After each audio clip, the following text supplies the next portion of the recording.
right. I have to get this other thing going also. It's no big deal. It's fine. Everything's fine. I'll just make sure that we are logged on every single million computers so that we can do the things that we need to do in order to produce a live stream in the morning. Maybe it will work. Maybe it won't work. All right. It'll be an experiment. We'll see what happens. Okay. That sounds good. Today is Monday. It is December 21st, 2020. Counting down, seeing the end of 2020 happen. We're almost the holiday time, which is an exciting time for lots of people. And today's going to be a little bit different of an episode. I am going to do a couple news stories, but I am also going to answer some questions that I was asked. Over the weekend, I went out on Twitter and I said, how can I help? What's on your mind? Is there anything I can help out with if you have anything going on in your life that maybe you want to share and get some feedback? So I got some really good questions. We'll get to a few of them today. But you can see we've got the decorations still up for a little bit longer. And I'm slowly making this migration away from Periscope. We've got time, but like right now, there's like 3 or 4 times as many of y'all on Periscope as there are on watching me on YouTube, which is fine. Apparently, thanks to a listener, I'm in with the Twitter Media Center service. So I'll still be able to do this. It won't be called Periscope anymore, but I'm assuming that I'll be streaming to it in exactly the same way. Another thing, because y'all like to hear about the stuff that that I do.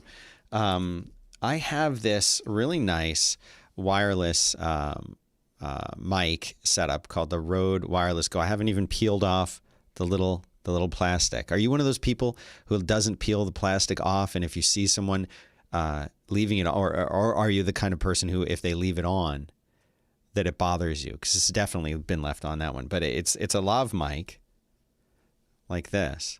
And I've had it sitting in a box for like a year, and I decided I would try to use it. But of course, connecting it to your audio interface is not a straightforward thing, because the output on this is a 3.55 millimeter jack, like what we would think of as a headphone jack, but it's not a stereo jack. And there's a lot of gain noise being introduced when I connect this to the audio interface.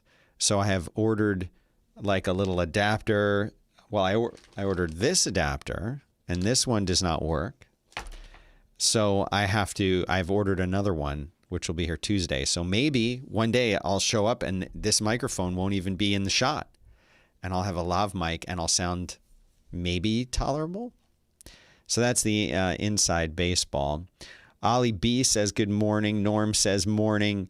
Marco says good evening from Amsterdam. I like the background tunes and decorations. Thank you. I'm actually working on something fun, kind of like a fun intro stinger thing. Listener Ted, who did the amazing, if you've listened to Back to Work for a while, then you may remember the morning zoo concept that Merlin and I used to joke around with. Well, he's the guy that made the awesome morning zoo intro, and he's working on one for me for this show, so it should be pretty cool. Hi, Cams. Cams is in Scotland. I love that there's people all over watching this. It's crazy to me. But yeah, okay. So let's do the news, and then we'll do those cool questions that came in. So the first news is from a website I'm sure all of you read called theblockcrypto.com. But basically, listen to this, a database. Oh, and you know what I forgot to do? I forgot to do my little lower thirds. What do you think of that? It's fancy. I know. It's wonderful. And you can kind of see my Twitter name. It was down here. Oh, and also I'm supposed to do this. Like and subscribe. See that? We're getting very fancy here in the studio. Hit the bell so that you know when I'm alive. And I recommend doing this stuff on YouTube these days. So, okay. Now, a database containing personal information of over 270,000 Ledger customers was released on RAID Forums. Now, Raid Forums isn't like a site I know anything about, but it is a marketplace for buying, selling, and sharing hacked information. It contains emails, physical addresses, and phone numbers of Ledger hardware wallet buyers. So now Ledger came out back in June and said that they had suffered a data breach. They said that there was like 9,000 customers, but in fact, no, it's 270,000 customers. So how does that make you feel? But these are these little hardware devices. They're like hardware things that are supposed to, here's a picture of one of them. It's a USB stick looking thing. And apparently you were using this for your crypto stuff. Well, guess what? It's all out there now and everyone can get to it. Wonderful, isn't it? Now we have the conjunction. Does anyone in the chat tell me when this conjunction is at Jupiter and Saturn that are lining up? But there's this great conjunction that's supposed to represent like a time when you know one chapter closes and a new one begins, and it's supposed to be very cool and astrologically metaphysical and all of that stuff. But also happening this week, there's an Ursid meteor shower. It's peaking this week. You will only see 5 to 10 meters per hour, though. This is not to be confused with the Geminid meteor shower, which was the last one. There's one more coming. This is minor because there's not that many that you can actually see. But it peaks on December 21st, which is the winter solstice, in the early morning hours of December 22nd. You can also see them. And it says on this article, if you look from a northern hemisphere location around the time of the solstice, you'll find the Big Dipper and the Skar Kochab well up in the northeast at around 1 a.m. your local time. So that's when you want to go out there and watch if this is your kind of thing. I will not be awake at 1 a.m. watching this, but if you're one of those people that likes that kind of thing, by all means, look up into the sky. If you can get away from your, like the street lights and the city and all of that stuff, you'll have a much better view, apparently. Okay. Hi, Dwayne. How are you? Dwayne has complained that he's always saying hi in the chat and that no one is responding to him, but it seems like he has resolved that issue. So that is fantastic news for Dwayne. I'm sure in the miserable annals of the earth, you will be duly enshrined. Okay. COVID flights have been shut down. Because of COVID, flights have been shut down in the European Union because there's this new UK version of COVID that apparently it's no more deadly. So don't worry about that. But it is apparently way more transmittable. So beware of this thing. Apparently, it's much, much easier in order to get the virus from this version. In fact, it's 70%, according to this article, 70% more transmissible. But again, it's not more deadly. It's just more likely that you will get it. So the EU officials are talking about a joint response to this more infectious version. Canada and India have joined in blocking flights from the UK, while Europe-bound train services via the Channel Tunnel have also been halted. And of course, since we are talking about the UK, I must play the he has a French accent. UK song, which I can never find. I need to set a color for this. So hang on. Pause the show for a second. Go make yourself a cup of coffee while I find this song, because it's not color coded and I have to play this. I have to play it. So hang on. We're just going to sit here and I'm just going to look at these things one by one, because whenever we talk about, did someone come in here and change this? Someone came in here and changed this. This is what happened. I'm positive of it. Am I going to have to not play the song, the important song that we always play? All right. You guys win. You guys win. You'll get nothing and like it. Okay. Anyway, they're talking today in Brussels, trying to figure out what kind of response to have on this. But here's what I don't understand. Why do we need to bar flights from the UK all around the world? Why doesn't the UK just cancel all international flights out? Why should we have to block them in the US or France or Germany or wherever they're talking about blocking them, India? And I found the song. why should we be responsible for fixing their mistake over there in the UK? They should have the common decency to shut their own airports down, not us. So thanks a lot, UK. And here's an article in the BBC, if you're interested, talking about the new coronavirus variant. What do we know? And here's what it says. It says there are 3 things coming together that are causing people to pay attention to this. It's rapidly replacing the other versions of the virus. It has mutations that affect part of the virus, likely to be important, whatever the heck that means. And some of these mutations have already been shown in the lab to increase the ability of the virus to infect cells. But it also says that basically the way a new strain becomes more prevalent in this case is because it's easier. So that's why they have come up with the conclusion that it's easier to spread, is because it's like more people are getting this particular one. So they say, how much faster is it spreading? It was first detected in September. In November, around a quarter of the cases in London were the new variant. Now, then 2/3 of the cases right now are this new variant. And so if it's easier to spread, then that explains why more people have it, if that makes sense.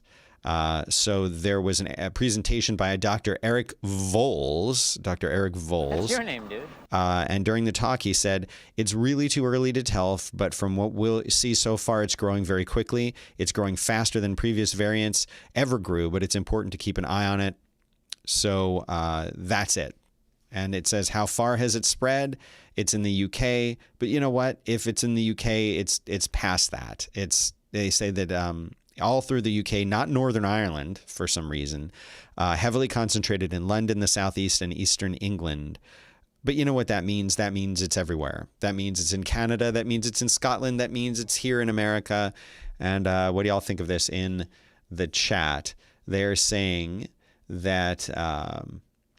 so Cams is saying, what are you using for compression? It sounds awesome. I do use a tiny little bit of compression on my audio. I'm not a big fan of compression for more than just, and I've actually done a video. If you're watching my YouTube channel, youtube.com/Dan Benjamin, the main highlighted video is actually my compression video, because so many podcasters get this wrong. They either take the defaults, which is not good, or they don't know what. And I didn't know what I was doing either. I had to be shown. But you want to really tune in your compression settings. You want to really tune them in, because they got to be dialed in just for your voice. So in that video that's on the YouTube channel, I explain exactly how to do that, and I walk you through by example using my own recorded voice. So I do use some compression, but not a lot. Not anything like you would hear on terrestrial radio, not like even what most podcasters do. I used to be a little heavy-handed with compression back in the early days, but nowadays I'm much more conservative with it. So what I've done is actually I use OBS software in order to stream, and that OBS software does have kind of a crappy built-in compression. So instead of that, I'm a Reaper. I also have the Reaper software, and their compression is very good. And if you use OBS, you can actually use other VST plugins like the ones from Reaper. So I'm using the Reaper plugin settings. You know what I'll even do, because this is the kind of thing that we do here. Hold on, I'll show it to you. I'll actually show you what my settings are if it'll let me do that. So let's see. Let's go into here, into filters, into compressor. And here, for those who are curious, are my compression settings. So you can see exactly what I have them dialed into. So if you're the kind of nerd that cares about such a thing, pause the video, look at these settings, and use them as a starting point. Or even better would be for you to just watch the compression video and dial them into your own voice. But that's what I'm doing. So within OBS, I'm doing a little bit of compression. I have a little bit of a noise gate and a little bit of an EQ going on in there, which I recommend, and it's great. It really makes a difference. If I were to turn those off, you wouldn't notice a huge difference. You really, really wouldn't, because of the way that I have things configured. You just wouldn't. So there you go. Way the future. And now back to these questions. let's see. Dwayne says he cracked the code. Very good. Jared says this year has been one long repeat of being the only responsible person in the group project. Yeah. So let's see.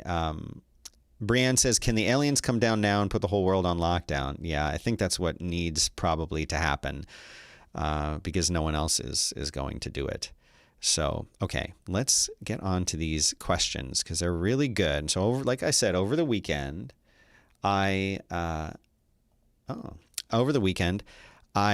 said to people on Twitter, hey, what's on your mind? I'm here to help. What can I do? I need to sleep. And so a couple people, I'm going to leave them anonymous because they didn't say in my Twitter DMs whether I should say their name or not. A couple of people did.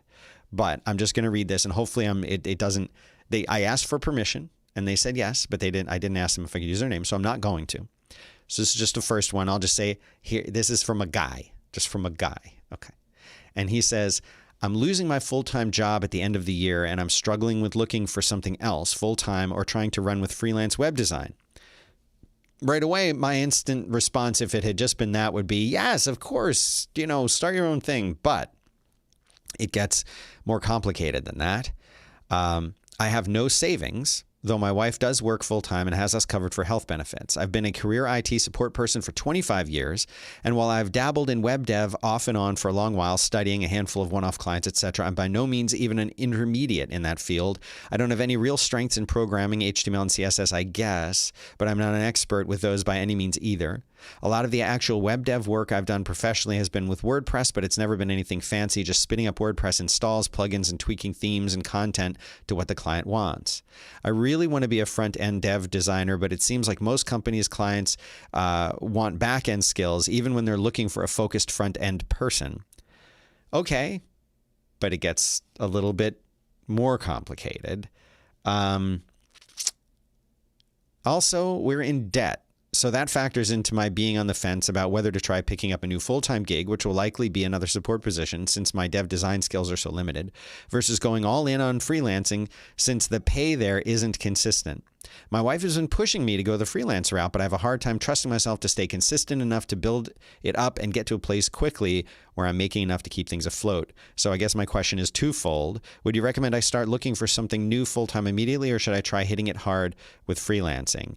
And then there's a follow-up question, but let me answer these first questions because I have a lot of thoughts on this. I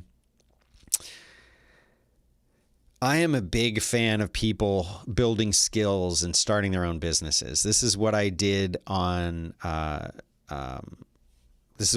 Quit all the time. It was and still is a show where I help people and encourage them usually to go and start their own thing.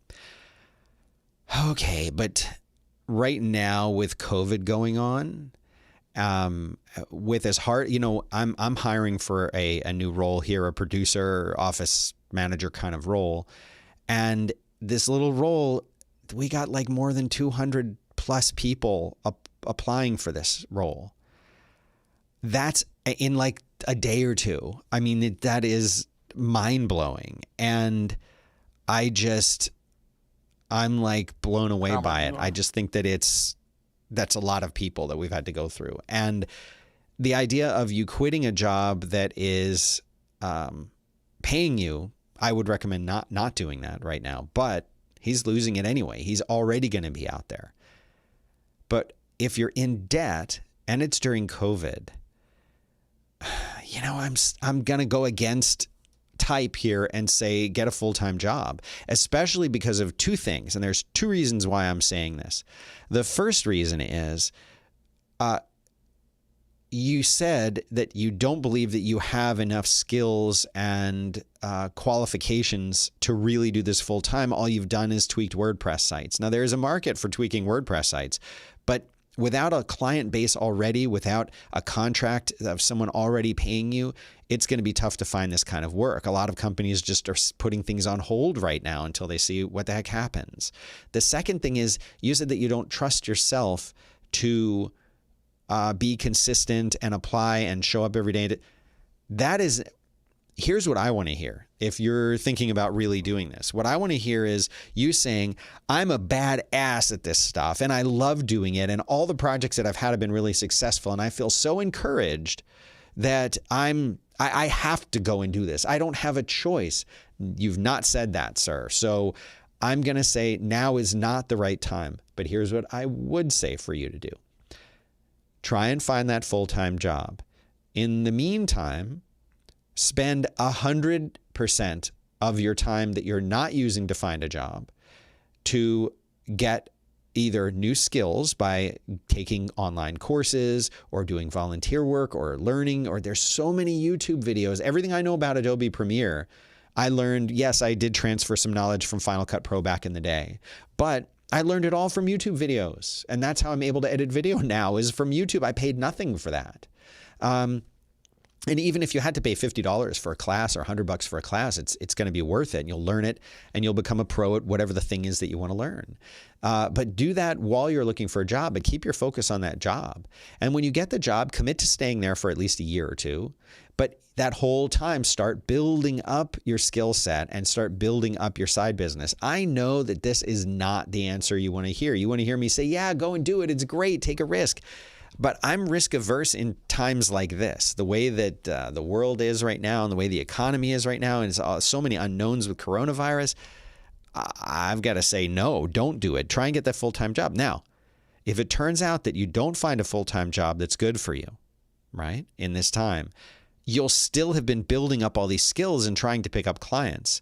But the point is, when you do finally have enough skills and a client roster, you'll be able to say, you know what? I don't need to do this. Who would call me? Well, it's a spam risk from Edinburgh, Texas. So the answer is no. All right. So anyway, that's my advice to you. Hope you like it. I know you won't. Okay. Here is another question. Hey, Dan, saw your tweet about asking for help and your tweet about needing a place for viewers to submit links for DBL. Okay, this is not a question. This is just a really cool thing. And I am going to say that this person's name is Chuck. Hi, Chuck. And for you. That's your name, dude. Okay. He says, I'm kind of combining those two. I'm trying to get some Ruby practice under my belt before I apply to my local Rails dev shop. I used to write Rails for my university library's digital repository as a student worker. When I graduated in May, I got a job making e-commerce websites for a company that makes bikes.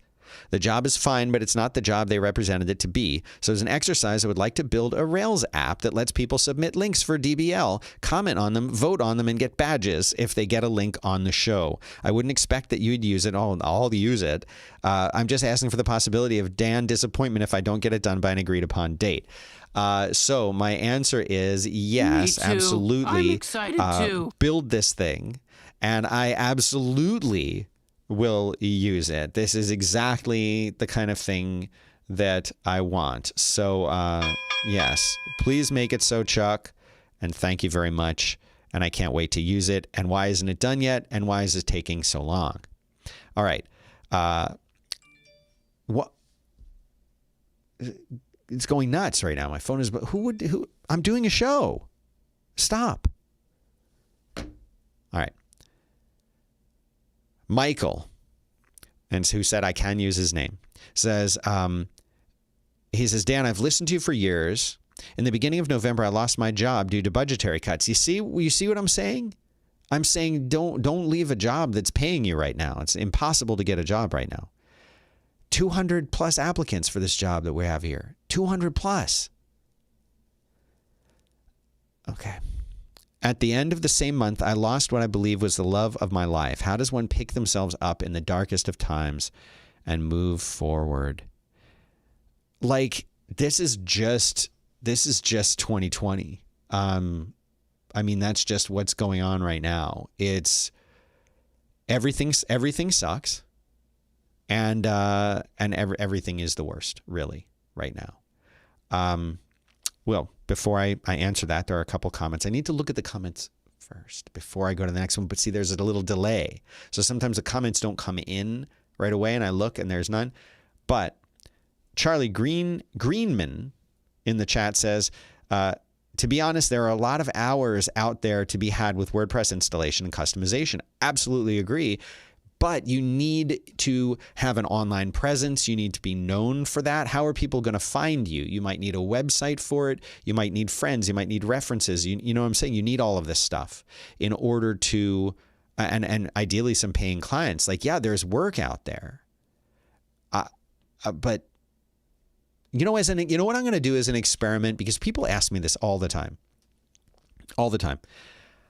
There are, have you ever used Fiverr? Fiverr is what gave me those ridiculous little things. I don't have them set up in the soundboard yet. Sorry.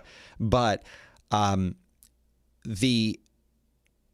are people on Fiverr, and don't be confused. You don't have to only charge $5 on Fiverr. You can charge more than $5 on Fiverr if you want.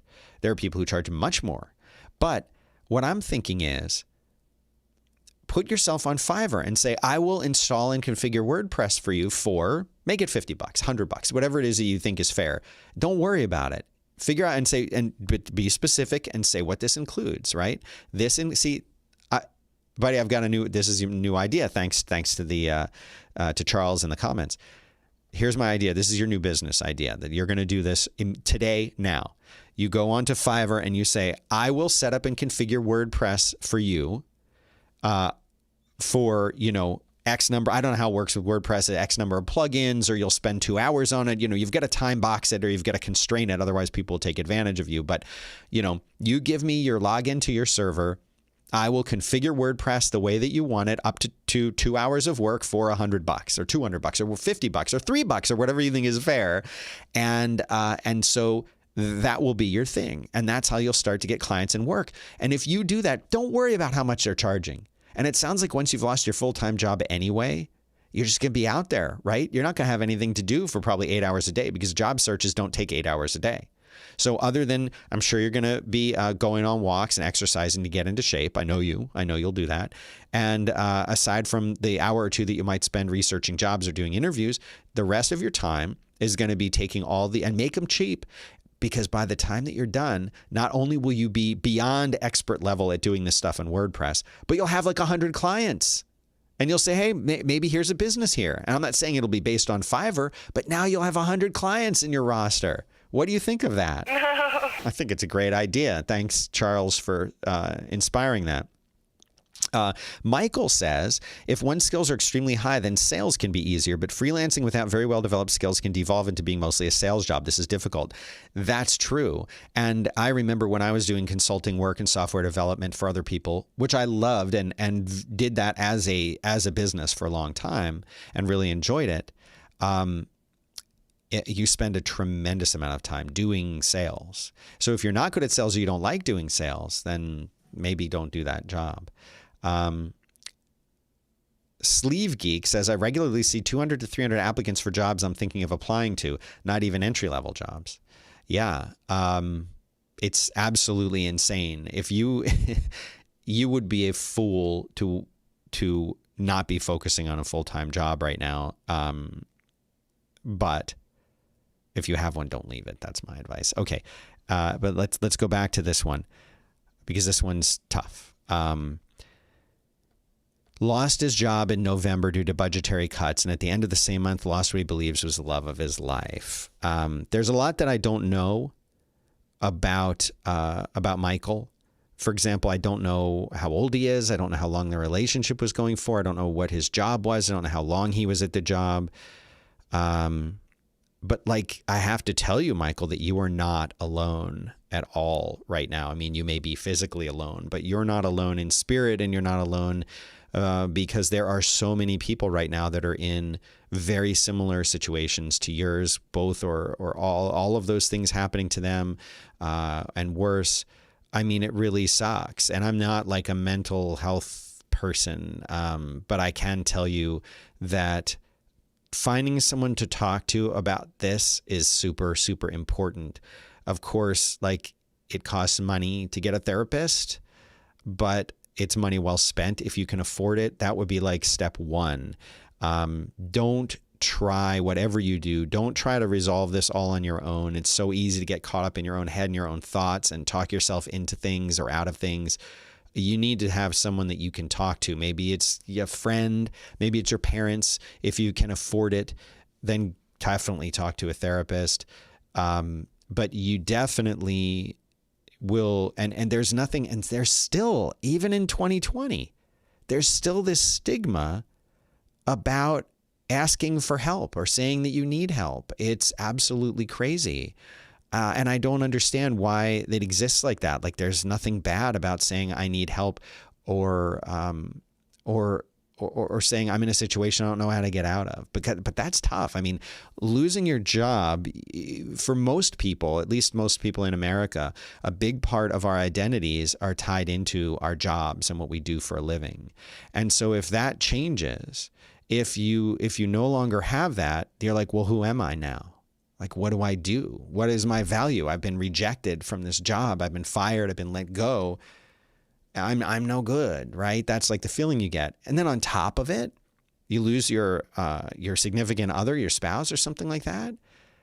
Well, that's like the double whammy. That's like the worst. So you've got to talk to someone about it. But I'll tell you what, you have to remind yourself that these two things, in the weirdest way, they're not as much about you as they are about the other people. Your company, I don't know why they laid you off, but you said budgetary cuts. That has nothing to do with you. Now, you might say, well, the guy that was in the cube next to me stayed and I didn't get to stay. But so what? One goes one way and the other dog goes the other way. I mean, there's nothing you can do about that. That doesn't mean that they were better. Maybe they would cost less. Maybe they were there longer. Maybe they were let go too. And as far as your personal thing, like, this sucks, but like, people change, and their feelings change and what they want in their life changes. And that, again, it's not like you did something wrong. It's that things just didn't work out the right way for you. But there are other people and there are other jobs and there are other situations, but you need to remind yourself that you are not like a bad person because of that. So go talk to somebody though, because it sounds like you need to. Well, we've gone over our half an hour for today, and I'm supposed to do a partnership phone call with a company that maybe we're going to be doing something with Fireside. So I must go. But I will be back tomorrow, and I really like this. So if you're listening and you have a question or thoughts or something you want to share on the show, I would do just this if y'all wanted to do it.